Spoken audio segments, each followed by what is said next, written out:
This time, staying awake won't save you.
Hey everyone, it's Movie Lover 120 here, and I'm here with a brand new movie review, and this movie review is going to be for the 7th installment in a horror franchise I am currently reviewing, and that is actually not, while despite being the 7th installment, this is actually not a direct sequel to the last one. This is actually a film within a film, and more of an alternate spin-off of the series. Just set within the Nightmare on Elm Street storyline. In a way. So, and that of course is going to be for none other than 1994's, the movie that inspired Scream, Wes Craven's New Nightmare. AKA the only sequel to be directed by Wes Craven.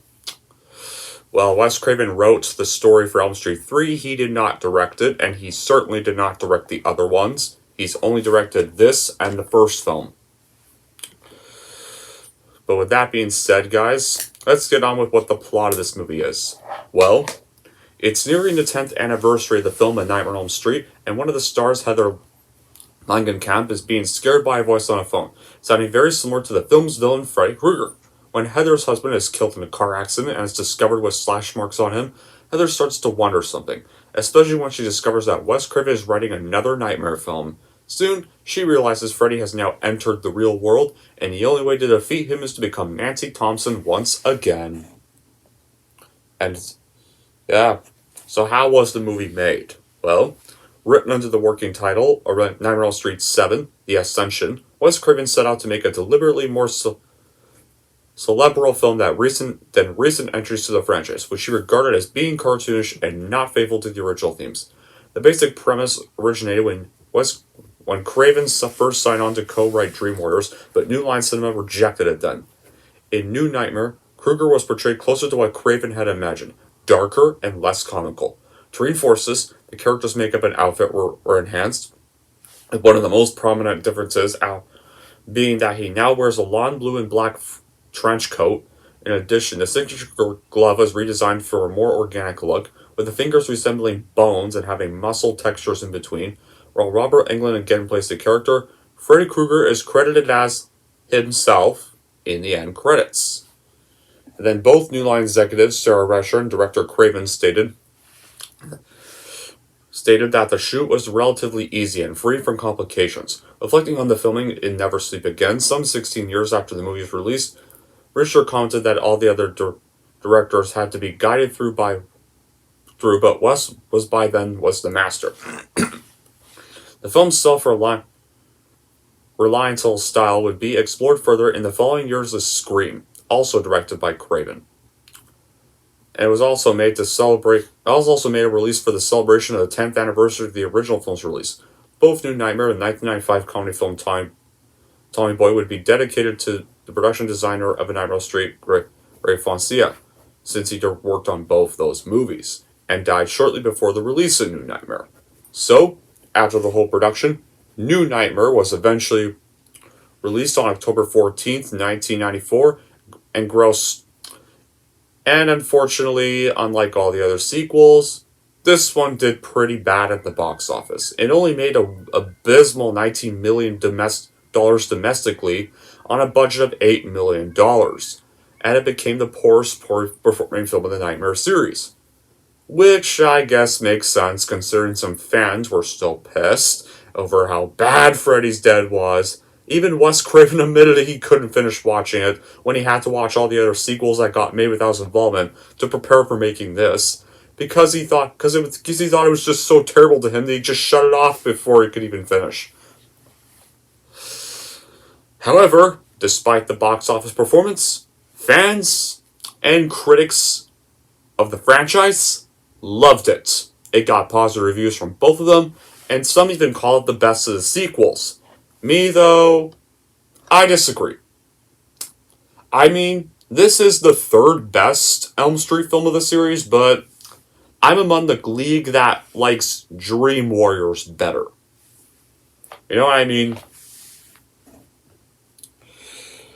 But Craven, on the other hand, decorates New Nightmare much differently than the previous installments, most notably through the abundance of different costumes Freddy boasts, with one of the most stylish and menacing being a black and blue cloak, and Englund is much less concerned with signaling and finding just the right punchline for his character Freddy than returning to the haunting and demonic presence Freddy can truly be. The idea of a figure haunting our dreams and finding ways of sneaking into our reality, distorting it, and leaving it at his mercy is a wickedly frightening idea, and Craven returns to the elements of exploring that idea rather than turning it into black comedy, like most of the sequels tried to do.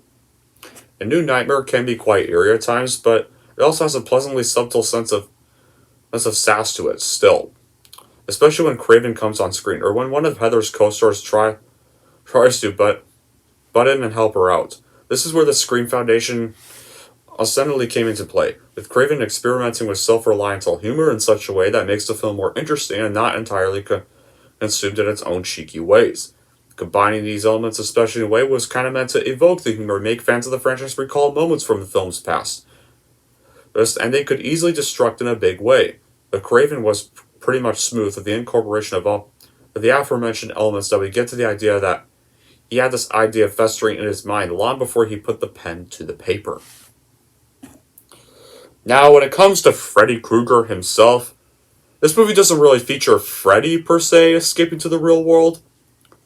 As you may think, the Freddy in this movie is actually a demon that takes place on his persona that appears in its true form is never known, but it takes on the form of Freddy Krueger.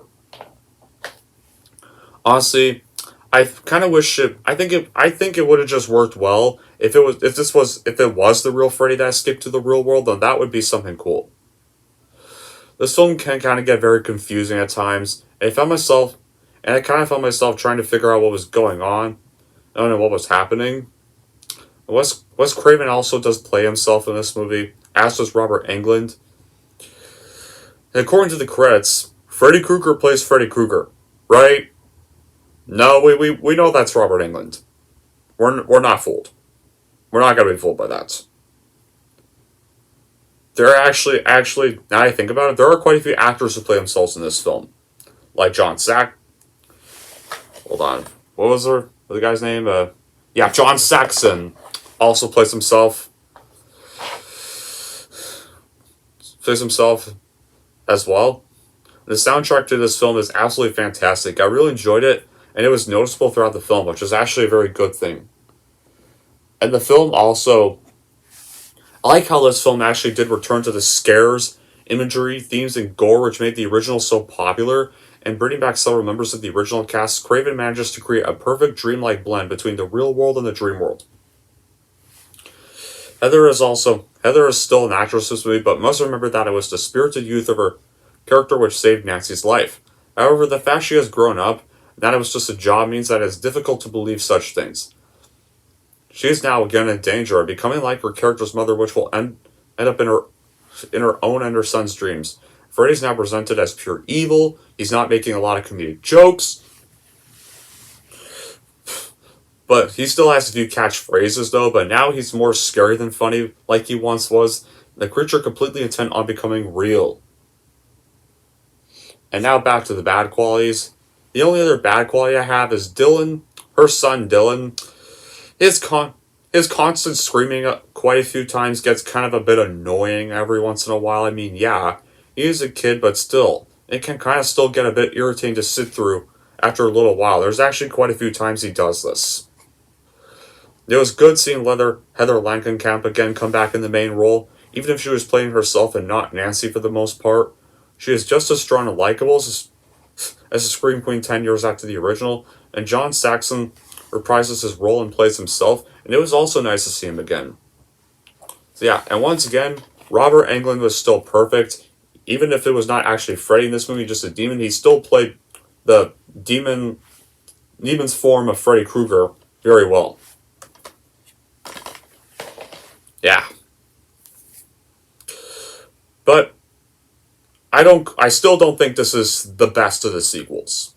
But it's the third best. So overall, guys, if you want to see Freddy finally return to his original routes before the sequels made him a complete joke to horror fans, and see what inspired Scream to be made 2 years after this movie in 1996, then definitely give this movie a watch and then add it to your Elm Street collection because it is still worth buying. Anyway, that's it for my review of Wes Craven's New Nightmare, and here's how I'm going to rank Wes Craven's New Nightmare.